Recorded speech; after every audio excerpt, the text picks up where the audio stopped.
wal mursalin wa ala alihi washabihi waslillahi ajma'in.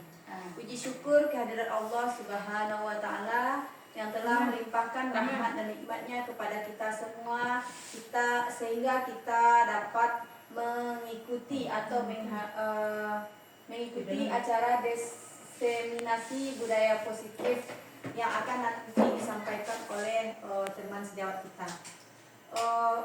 Salawat berserta salam tidak lupa pula kita hadiahkan buat arwah junjungan kita, yakni Nabi Muhammad SAW, yang mana beliau telah membawa kita dari zaman kegelapan kepada zaman yang terang benderang seperti yang kita rasakan pada saat sekarang ini.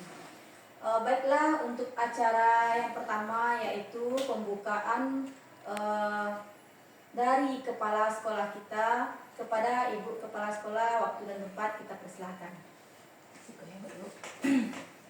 Baik, terima kasih atas waktunya.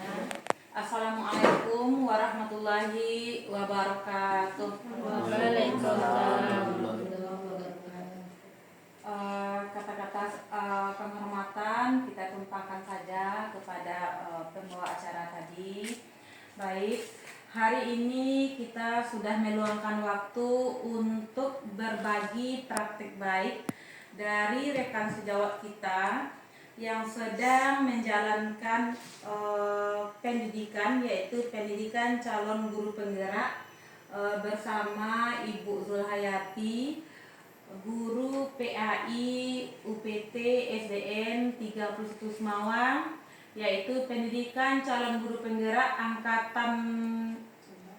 angkatan 11 tahun 2024, yang mana beliau pada saat ini sudah sampai pada modul 1.4, yaitu tentang disiplin positif.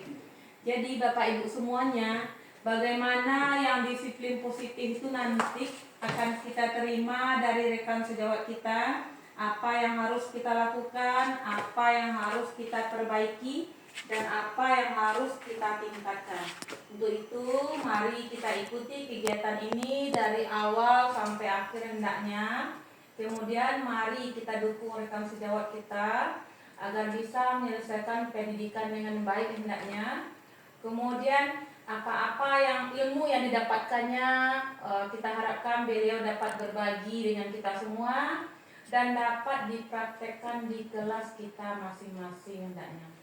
Hanya itu kata sambutan dari kami, salah dan janggal kami mohon maaf. Berikut ini kita dengarkan bersama, yaitu penyebaran pemahaman dan penerapan pengalaman budaya positif oleh rekan sejawat kita, Ibu Zulhayati. Kepada Ibu Zulhayati, waktu dan tempat kita persilahkan.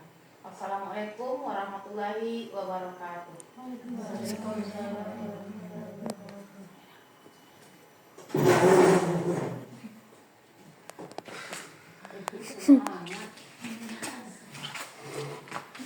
Assalamualaikum warahmatullahi wabarakatuh. Waalaikumsalam warahmatullahi wabarakatuh.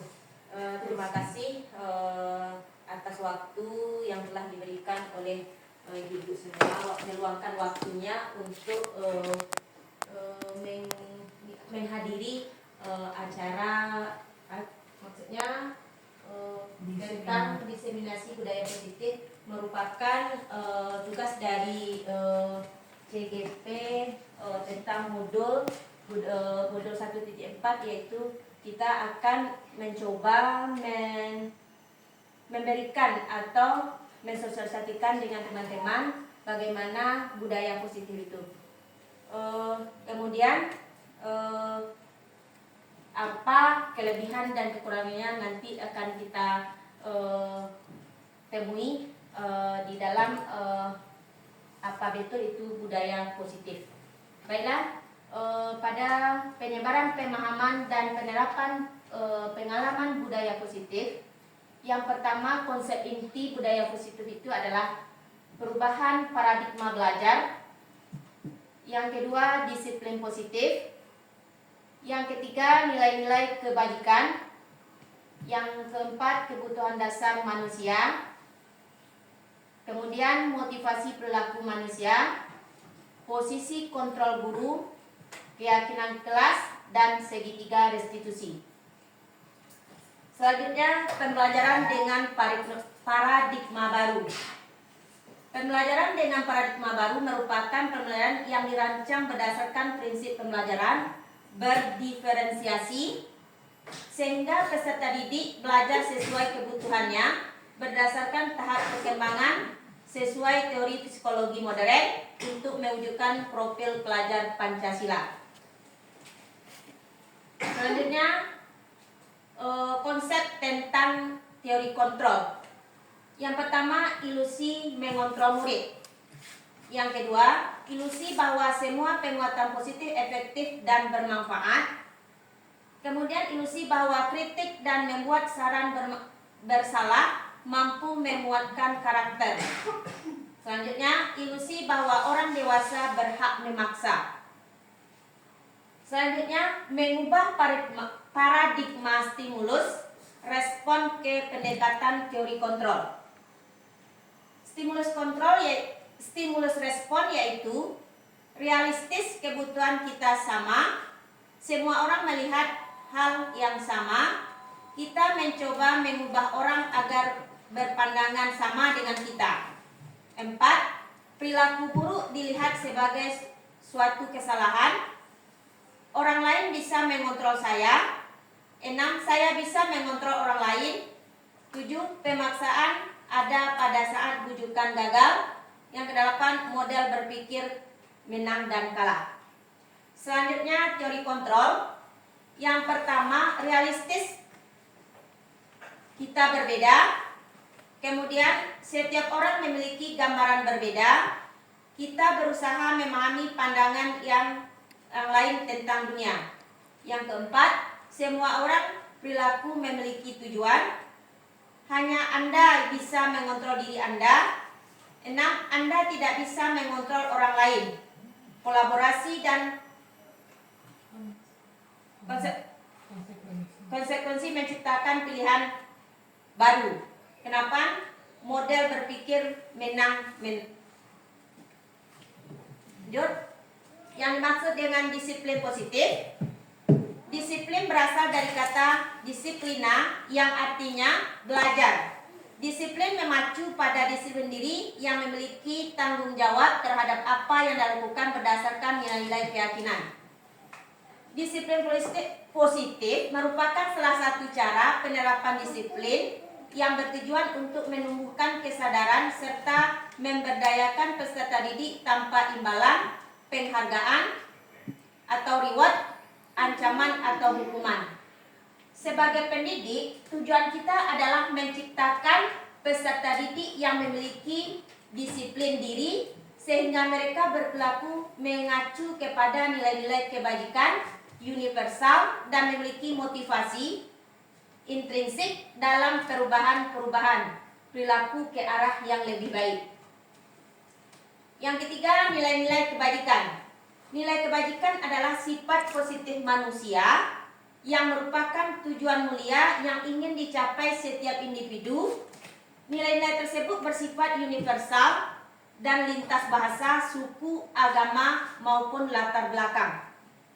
Contoh nilai kebajikan yang pertama yaitu profil pelajar Pancasila. Isinya yaitu beriman, bertakwa kepada Tuhan yang Maha Esa, berkebinekaan global, gotong royong, mandiri, bernalar kritis dan kreatif. Kemudian yang kedua yaitu toleransi, rasa hormat, integritas, mandiri, menghargai, antusias, empati, keingintahuan, kreativitas, kerjasama, percaya diri, dan komitmen. Selanjutnya, keterampilan hidup yaitu dapat dipercayai, lurus hati, pendengar yang aktif, tidak merendahkan orang lain, memberikan yang terbaik dari diri. Selanjutnya, kebutuhan dasar manusia. Pada kebutuhan dasar manusia itu, kebutuhan dasar manusia merupakan unsur-unsur yang dibutuhkan oleh manusia dalam menjaga keseimbangan baik secara fisiologis maupun psikologis. Hal ini tentunya bertujuan untuk mempertahankan kehidupan dan kesehatan. Selanjutnya, apa saja yang termasuk pada kebutuhan dasar manusia itu? Kebutuhan dasar manusia itu yang pertama adalah bertahan hidup. Yang kedua yang dibutuhkan oleh manusia adalah kasih sayang dan rasa diterima. Yang ketiga, kebebasan. Yang keempat, kesenangan. Dan yang kelima, penguasaan. Motivasi untuk perilaku manusia tersebut ada namanya motivasi intrinsik. Yang pertama yaitu untuk menghindari hukuman dan ketidaknyamanan. Yang kedua, untuk mendapatkan imbalan penghargaan dari orang lain. Yang kedua yaitu motivasi intrinsik, yaitu untuk menjadi orang yang mereka inginkan dan menghargai diri sendiri dengan nilai-nilai yang mereka yakini. Selanjutnya, hukuman. Hukuman itu tidak terencana atau tiba-tiba. Murid tidak tahu apa yang akan terjadi dan dilibatkan. Kemudian bersifat satu arah. Hukuman berupa hukuman fisik bisa psikis. Kemudian konsekuensi. Konsekuensi itu terencana, disepakati, dan sesuai aturan. Murid tetap dibuat tidak nyaman. Sikap guru selalu memonitor murid. Kemudian restitusi. Proses menciptakan kondisi bagi murid untuk memperbaiki kesalahan. Proses kolaboratif yang mengajarkan murid untuk mencari solusi sendiri. Selanjutnya, posisi kontrol yang kita lakukan yaitu yang pertama penghukum. Yang kedua, pembuat rasa bersalah. Yang ketiga, pemantau. Yang keempat, teman. Dan yang kelima, manajer. Dari posisi kontrol tersebut, di manakah posisi kita sekarang ini? Baiklah kita sama-sama kita melihatkan video 5 posisi kontrol.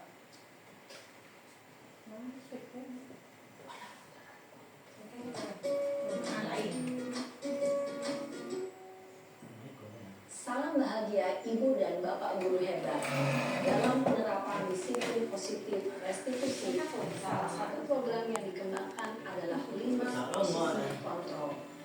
5 posisi kontrol dalam restitusi adalah proses perjalanan seorang pendidik agar dapat mengenali dirinya. Pada video kali ini, kita akan membahas tentang 5 posisi kontrol yang dikembangkan oleh Diane Gosser dan contoh penerapannya.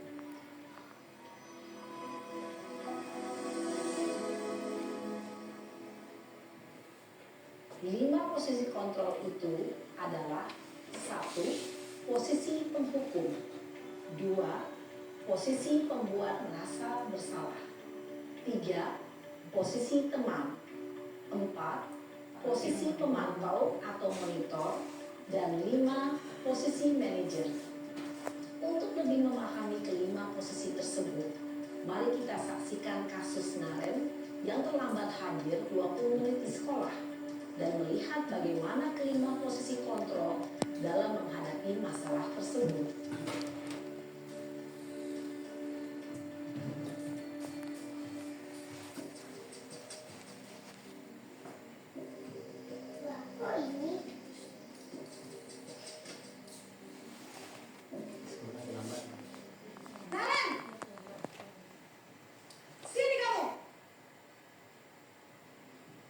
Selamat pagi, Bu. Selalu terlambat.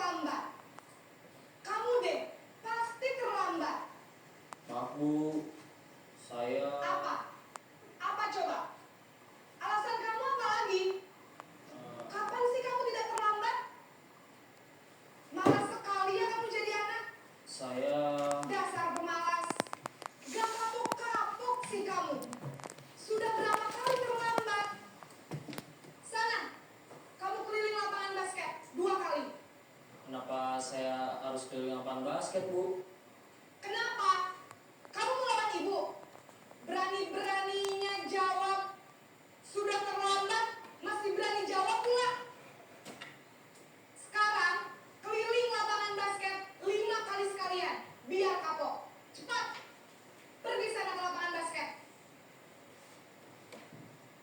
Posisi penghukum biasanya berbicara dengan nada tinggi, menghardik, menunjuk-nunjuk, menyakiti, dan menyindir. Hukuman bisa berupa fisik maupun psikis. Ibu dan bapak guru hebat. Dampak yang terjadi pada murid ketika guru berada pada posisi penghukum adalah murid cenderung akan memberontak, bahkan menyimpan dendam.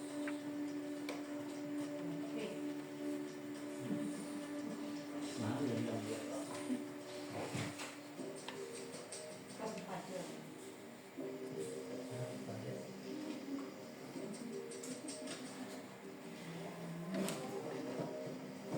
Naren!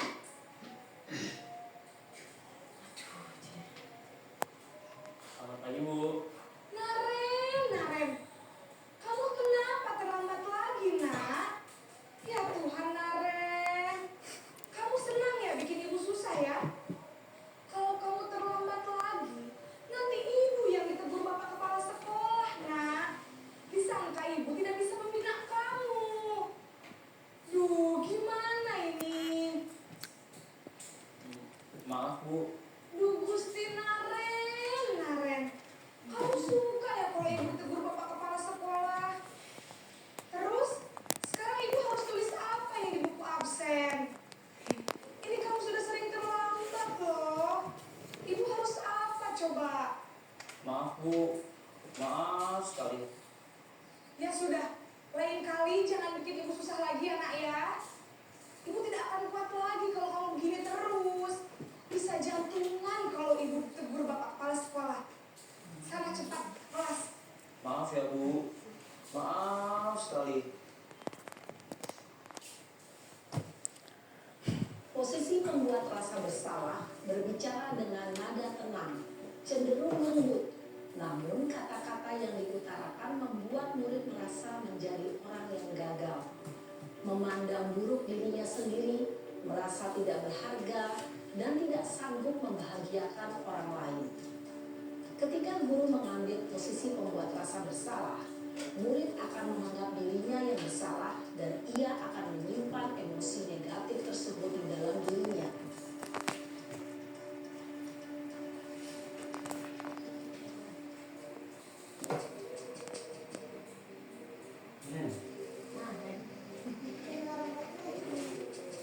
Onde. Lambat lagi ya. Kamu aja. Naren!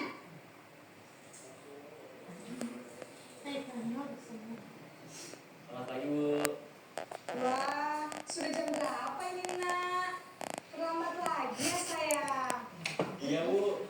Habis ibu saya lupa bangunkan saya, Bu. Kamu malah menyalahkan ibu kamu. Kamu bukannya anak yang larinya paling kencang. Kok terlambat sih? Iya, Bu. Saya memang terlambat bangun tadi. Jadi, biarpun saya lari kencang, tetap gak kekejar, Bu. Ya sudah sana. Nanti lain kali larinya lebih kencang lagi ya. Biar gak terlambat lagi. Bikin seneng ibu. Demi ibu. Bisa kan? Bisa lah, Bu. Ya sudah sana masuk kelas. Ibu beresin. Dalam posisi teman, guru berbicara dengan nada suara ramah, akrab, cenderung bersenda gurau untuk menjaga suasana tetap santai. Murid akan merasa senang, aman, dan akrab dengan guru. Identitas yang tercipta adalah identitas sukses atau berhasil. Namun, perlu diingat, karena ini masih dorongan eksternal, maka ada faktor ketergantungan dari murid kepada orang tertentu. Di sini guru aksennya, sehingga di lain waktu murid bisa berperilaku baik, namun hanya kepada orang-orang tertentu saja.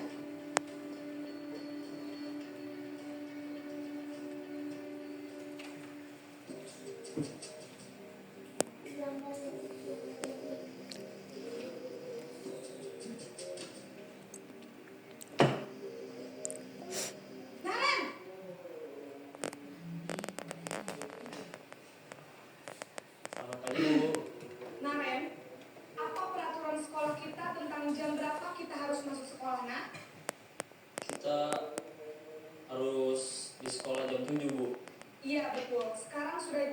7.20. Naren sudah tahu konsekuensinya jika terlambat hadir. Paham Bu, saya harus tinggal kelas pas jam istirahat selama 20 menit. Ya benar, konsekuensinya demikian. Jadi nanti jam 9.30 pas istirahat, kamu harus tinggal di kelas, kerjakan tugas tambahan untuk ketertinggalan kamu, ya? Baik Bu. Posisi pemantau mengandalkan penghitungan atau data untuk mengontrol murid. Guru mengarahkan murid berdasarkan peraturan dan konsekuensi. Seorang pemantau menunjukkan bahasa tubuh dan ekspresi wajah yang datar dan cenderung formal.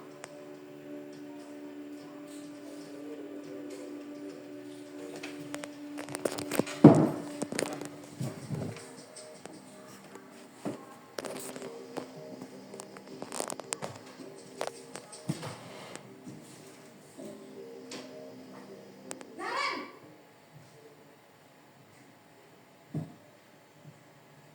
Selamat pagi Bu. Selamat pagi, Naren. Maaf Bu, saya terlambat. Iya, sekolah masuknya jam 7, sekarang sudah jam 7.20. Jadi sekarang bagaimana ini, Naren? Maaf Bu, saya lupa setel alarm saya semalam. Baiklah, menurut kamu, keyakinan sekolah yang mana yang perlu kamu tingkatkan? Menghargai diri sendiri dan orang lain mungkin ya Bu. Setuju. Jadi, apakah Naren meyakini prinsip saling menghormati tersebut? Iya Bu, saya meyakininya. Apakah Naren bersedia memperbaiki masalah keterlambatan ini? Bersedia Bu. Bagaimana kamu akan perbaiki masalah keterlambatan ini? Saya akan coba untuk tidak lupa menyetel alarm saya Bu. Baik, kalau Naren lupa menyetel alarm di rumah, ada orang yang kira-kira bisa bantu mengingatkan tidak? Ada Bu, kakak saya, Kak Emma. Ada lagi selain Kak Emma? Selain Kak Emma, ada ibu saya. Baik, jadi yang mengingatkan Naren adalah Kak Emma dan ibu kamu ya? Kira-kira akan mulai setel alarm kapan nih, Naren? Setelah pulang sekolah, akan segera saya lakukan. Baik, jadi Naren akan setel alarm untuk bangun besok pagi dan akan diingatkan oleh kakak dan ibunda Naren ya. Ada lagi yang mungkin perlu dilakukan Naren agar tidak terlambat bangun lagi. Tidak ada Bu. Baik Naren, terima kasih untuk kerjasama kamu. Sekarang kamu perlu kembali ke kelas untuk belajar. Baik Bu, terima kasih. Posisi manajer adalah posisi kontrol yang disarankan untuk membimbing murid memiliki sikap disiplin yang positif, yaitu murid yang mandiri, bertanggung jawab, dan dapat memecahkan masalah. Tujuan dari posisi ini adalah agar murid dapat berefleksi atas tindakannya. Guru akan dengan tulus memberikan pertanyaan-pertanyaan bermakna, sehingga membuat murid dapat belajar dari kesalahannya dan mencari sebuah solusi untuk menyelesaikannya. Ibu dan bapak guru hebat, setelah mengamati adegan kelima posisi kontrol tadi, kira-kira posisi mana yang paling ideal? Posisi mana yang dapat menunjang motivasi intrinsi murid? Ya, tentu posisi manajer. Posisi ini memang posisi ideal yang ingin dituju setiap. Semoga penggambaran 5 posisi kontrol yang telah diperlihatkan ini dapat menjadi ajang refleksi bagi kita semua agar dapat terus mengasah dan menerapkan disiplin positif yang memerdekakan murid. Mari terus berlatih dan bersemangat. Selamat menerapkan. Salam dan bahagia. Ibu dan bapak guru.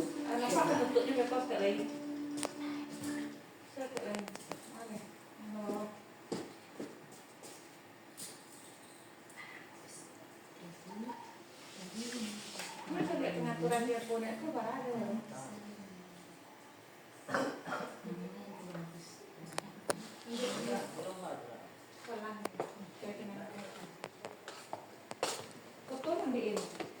Dan demikian tadi ibu semua ibu di 5 posisi kontrol tadi kita dapat mengambil pelajaran di manakah kita selama ini terhadap menghadapi masalah terhadap anak. Di manakah posisi kita di dalam 5 posisi kontrol tadi?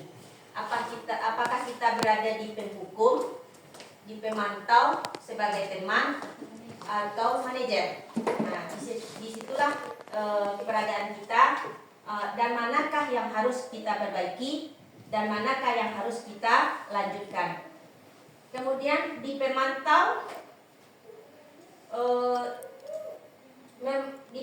tadi siswa tadi sudah melanggar peraturan sekolah. Konsekuensinya ibu akan mencatat, berarti dia akan kesalahannya tadi akan dicatat dan dia akan memperbaikinya kembali. Kemudian di posisi teman, sebagai teman tadi, kita mengatakan bahwa dia tidak akan mengulangnya mengulang kesalahannya kembali. Selanjutnya di posisi manajer, di sana kita mengatakan apakah kamu sudah tahu kesalahan yang sudah kamu lakukan dan bagaimana cara memperbaiki kesalahan tadi. Selanjutnya pada keyakinan kelas, mengapa keyakinan kelas dan mengapa bukan peraturan kelas? Kenapa peraturan dan ilustrasi antara peraturan dan keyakinan kelas, yaitu mengapa kita memiliki peraturan tentang protokol kesehatan, yaitu penggunaan masker dan mencuci tangan setiap saat. Mungkin jawabannya adalah untuk kesehatan atau keselamatan. Selanjutnya, tentang pembentukan keyakinan kelas bersifat abstrak, berupa pernyataan universal, dibuat dalam pernyataan positif, sedikit saja agar mudah diingat, sesuai dengan kondisi kelas, dari sekolah hingga mudah diterapkan. Kemudian semua warga kelas, warga sekolah dilibatkan saat membuat keyakinan kelas. Pada pembuatan keyakinan kelas tadi, ada namanya segitiga restitusi, yaitu yang pertama yaitu menstabilkan identitas, yang kedua validasi tindakan yang salah, selanjutnya kita akan menanyakan keyakinan. Nah, jadi suatu proses dialog yang dilakukan terhadap siswa agar dapat menghasilkan siswa yang mandiri dan bertanggung jawab. Jadi keyakinan kelas tadi datangnya dari murid kita sendiri, bukan kita yang memberikan apa yang bisa dibuat keyakinan di dalam kelas kita masing-masing. Selanjutnya, untuk menstabilkan identitas tersebut, berdasarkan prinsip membuat kesalahan adalah bagian dari proses pembelajaran. Selanjutnya, berbuat salah itu wajar. Misalnya, tidak ada manusia yang sempurna. Ibu tidak mau mencari siapa yang salah, tapi ibu ingin mencari solusi dari permasalahan ini. Dan kamu berhak merasa begitu. Itulah kata-kata yang akan kita ucapkan di waktu menstabilkan identitas tersebut. Kemudian validasi tindakan yang salah. Berdasarkan prinsip setiap perilaku berupaya memenuhi suatu kebutuhan tertentu, yaitu dengan mengucapkan kamu pasti punya alasan mengapa kamu melakukan hal itu. Yang kedua, padahal kamu bisa melakukan yang lebih buruk dari ini. Kamu patut bangga karena telah melindungi sesuatu yang penting buatmu. Kamu melakukan karena mempertahankan suatu yang penting bagimu. Itu adalah contoh jika kita menghadapi tindakan yang salah. Selanjutnya, menanyakan keyakinan. Berdasarkan prinsip teori kontrol bahwa pada dasarnya kita dapat memunculkan motivasi secara intrinsik, yaitu dengan kata-kata apa keyakinan kelas kita? Kemudian nilai-nilai apa yang telah disepakati bersama? Selanjutnya, seperti apa gambaran kelas yang ideal menurut kamu?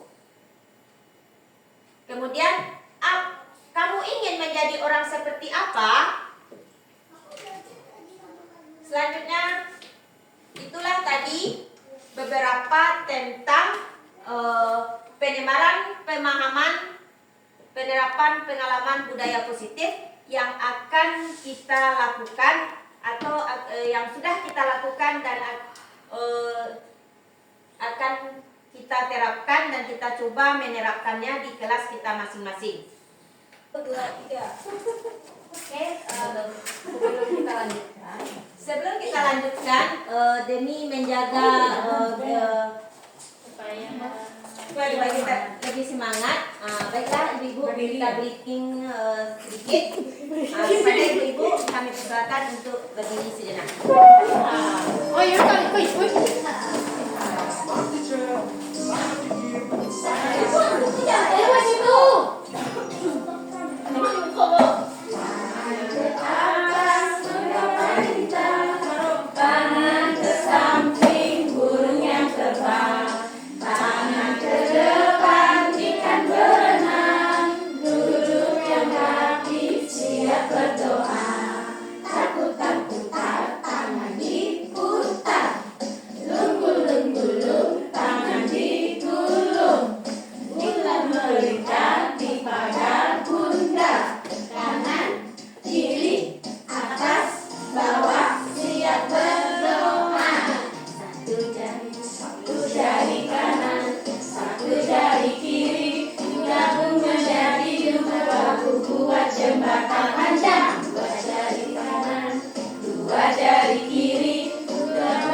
Saya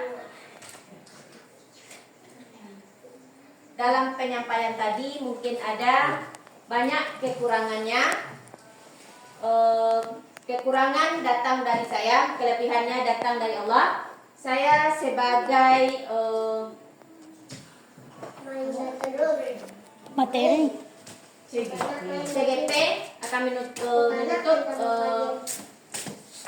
diseminasi budaya positif tadi, yaitu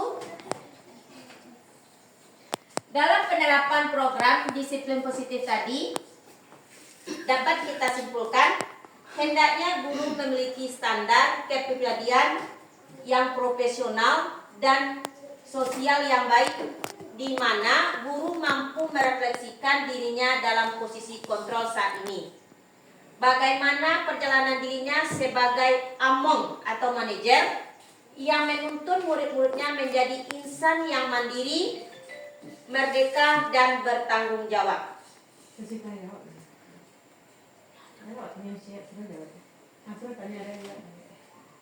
Baiklah ibu-ibu, itulah penyampaian tadi. Mungkin ada masukan atau kritikan atau jawaban, kami silakan.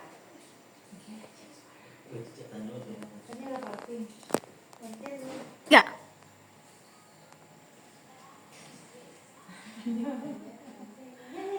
Tadi ada pola itu pertanyaannya.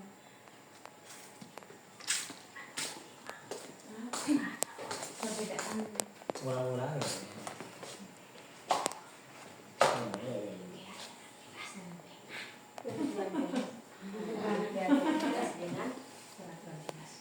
Bu, tanya satu Bu. Ya, Apa perbedaan antara keyakinan kelas dengan peraturan kelas? Terima kasih.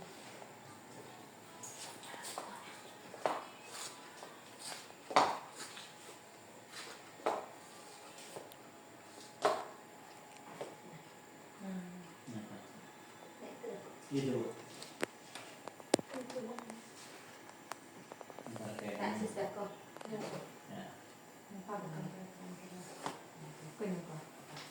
Baiklah, akan kami coba menjawabnya. Kalau keyakinan kelas itu berasal dari diri masing-masing murid itu. Itu datang dari hatinya gitu. Apa yang harus dilakukannya, apa yang harus ditinggalkannya. Contohnya itu maksudnya dia itu bersifat abstrak, yang dibuat itu berdasarkan yang baik-baik, yang positif saja, mudah diingat, sesuai dengan kondisi kelas, dan mudah pula diterapkan di kelasnya. Kemudian semua warga kelas dilibatkan dalam membuat keyakinan kelas tersebut. Jadi semua warga kelas dilibatkan apa yang harus disepakati di kelas tersebut. Mungkin kurang untuk penamanya kami minta ibu kepala untuk menambahkan. Baik, di sini kami akan coba bantu mengapa harus keyakinan kelas, mengapa kita tidak memakai peraturan kelas. Nah, kalau di sini kalau keyakinan kelas itu seperti yang dijelaskan oleh Bu Zulhayati tadi, itu dia bersifat abstrak, dia bersifat dekat kepada siswa. Kalau keyakinan kelas berarti kalau anak-anak itu melakukan sesuatu dia tahu itu konsekuensinya langsung.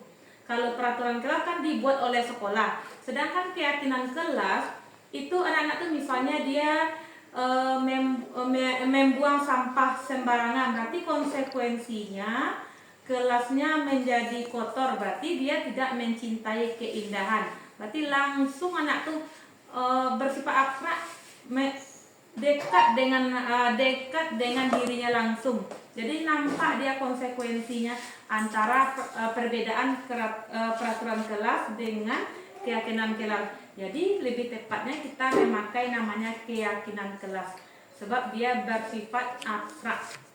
Itu mungkin tambahan dari kami. Nah, Ibu, gimana?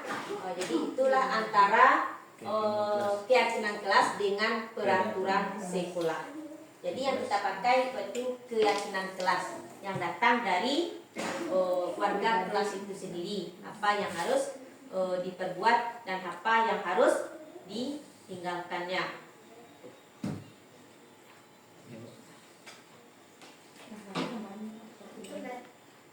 Nah, cek lagi pertanyaan. Ini hasil kontrol cek. Ini posisi kontrol. Iya.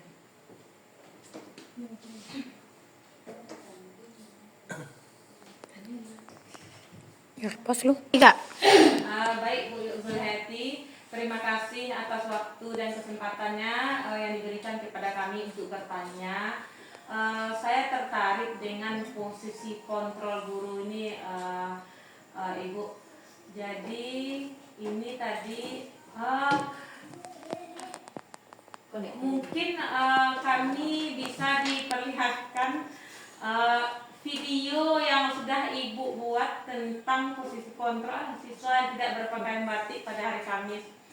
Mungkin sudah dipraktekkan, kira-kira hasilnya bagaimana? Apakah itu berhasil menurut Ibu atau bagaimana?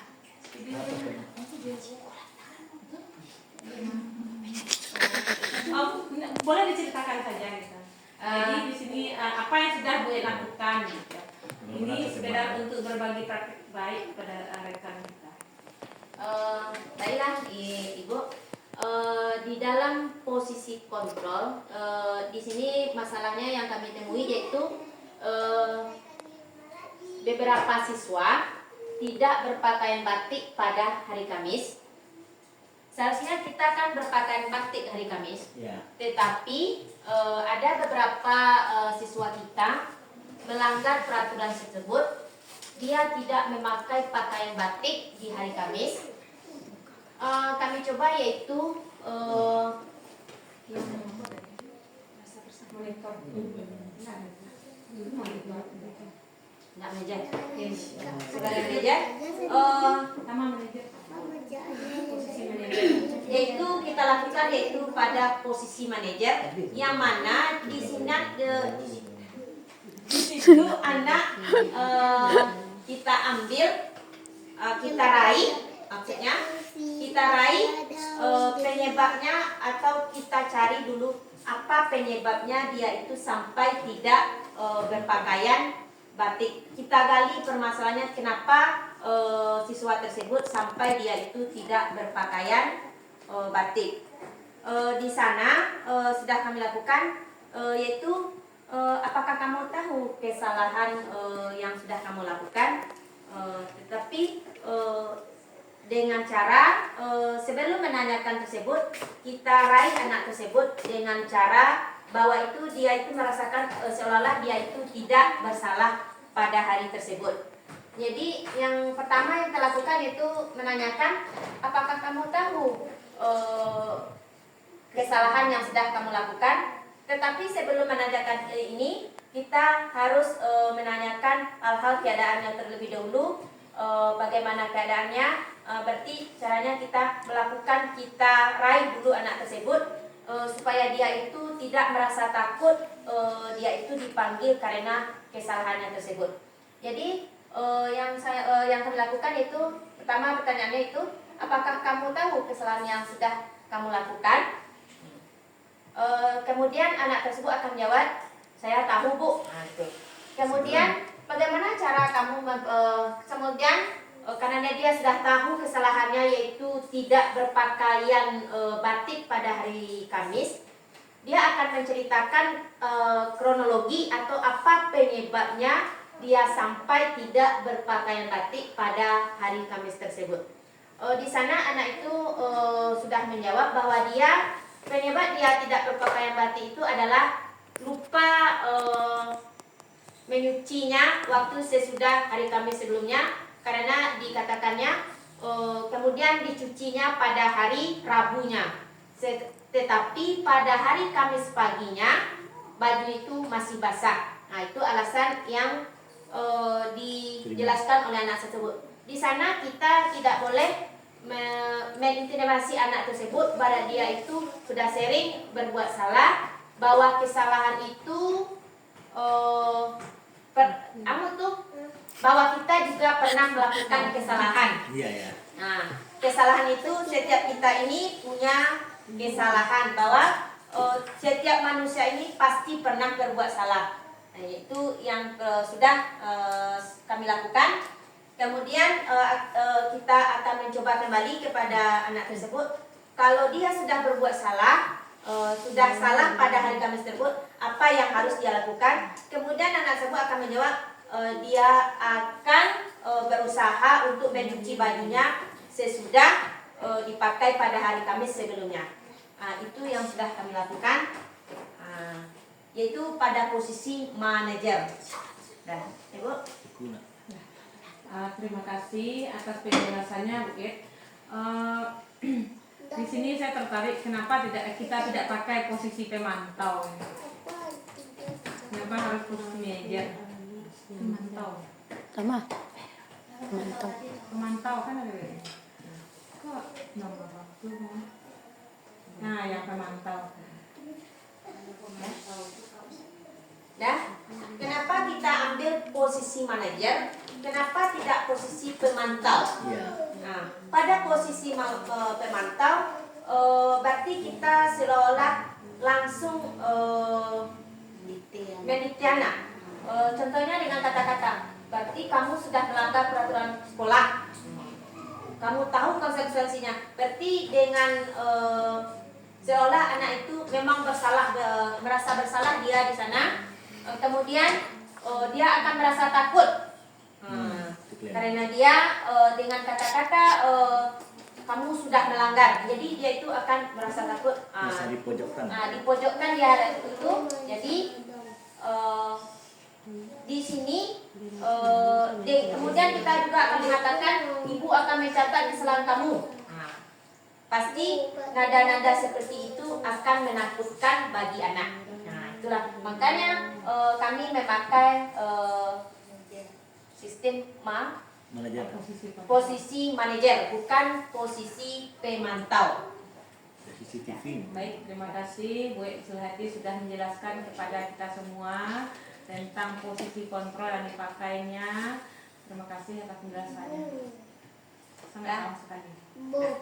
Demikianlah Ibu penjelasan kami pada hari ini tentang diseminasi budaya positif dan cara pemahamannya di sekolah kita.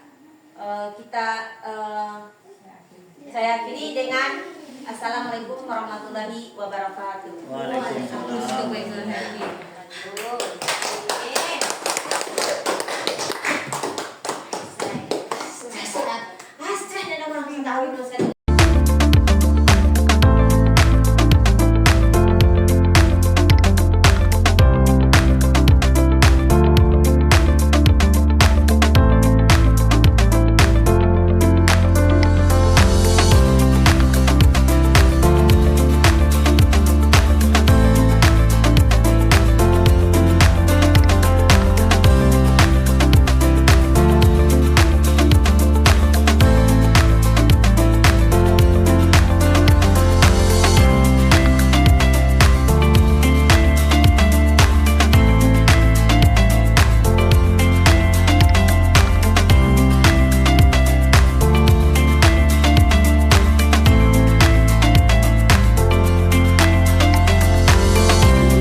Assalamualaikum warahmatullahi wabarakatuh. Saya Nafrida Utama, guru kelas di SDN 31 Simawang.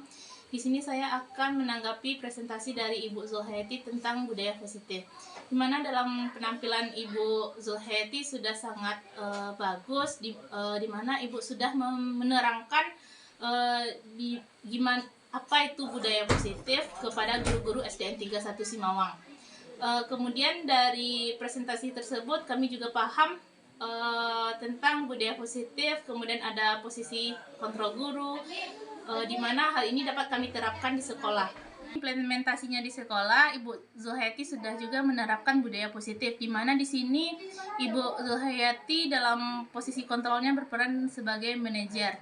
Di sini kami juga dari penerapan yang Ibu Zulhayati berikan, kami juga termotivasi untuk menerapkan budaya positif di sekolah. Sekian, terima kasih. Assalamualaikum warahmatullahi wabarakatuh. Saya Yuri Yulia Jati Putri, guru kelas 1 di UPT SDN 31 Simawang. Sebelumnya saya mengucapkan terima kasih banyak atas partisipasi dan berbagi praktik baik yang dilaksanakan oleh Ibu Zulhayati, calon guru penggerak angkatan 11 Kabupaten Tanah Datar yang telah melaksanakan diseminasi budaya positif di lingkungan UPT SDN 31 Simawang. Yang mana saya berharap dengan adanya diseminasi budaya positif yang telah dilakukan dapat memberikan pengaruh yang baik dan pengaruh yang positif untuk dapat dilaksanakan di sekolah kita ini. Pelaksanaan diseminasi positif yang telah dilakukan oleh Ibu Zulhayati kemarin telah sangat jelas disampaikan, mulai dari bagaimana budaya positif di sekolah, pelaksanaan keyakinan kelas, perbedaan keyakinan kelas dengan peraturan kelas, juga bagaimana 5 posisi kontrol yang sebaiknya dilakukan oleh guru terhadap peserta didiknya yang melanggar aturan. Semoga apa yang telah kita laksanakan tersebut dapat bermanfaat dan dapat diimplementasikan oleh Bu Zulhayati sendiri, untuk saya sebagai guru kelas 1, juga rekan-rekan guru yang lainnya, dan juga untuk sekolah kita tercinta. Assalamualaikum warahmatullahi wabarakatuh.